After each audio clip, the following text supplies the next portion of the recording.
ব্যবস্থা যখন সব হয়ে গেছে তখন আর দেরি করাটা ঠিক হবে না। হ্যাঁ হ্যাঁ, এসো সবাই, কাঁধে কাঁধ মেলাই।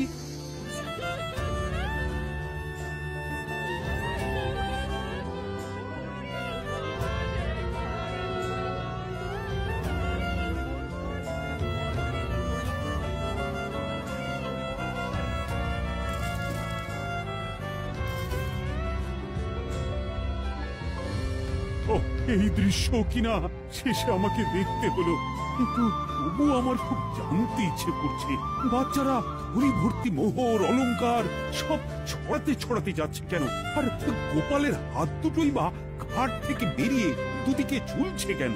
মহারাজ, আর একটা ব্যাপার কি আপনি লক্ষ্য করেছেন?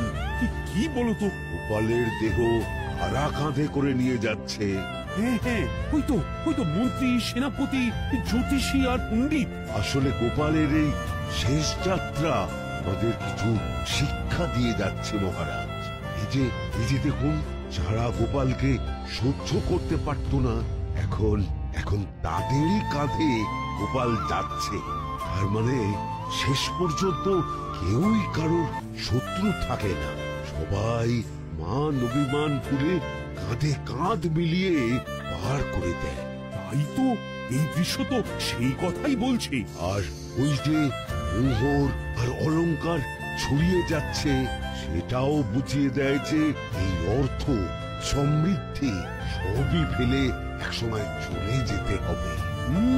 কি ভীষণ সত্যি। দুটো খালি হাতও বুঝিয়ে দিচ্ছে খালি হাতেই আমরা সংসারে এসেছিলাম, আর খালি হাতেই আমাদের যেতে হবে।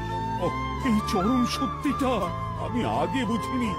গোপাল, গোপাল, তুমি মরে গিয়ে আমাকে চরম শিক্ষা দিয়ে গেলে। কিন্তু এখন শিক্ষা পেলেও গোপাল তো আর ফিরবে না।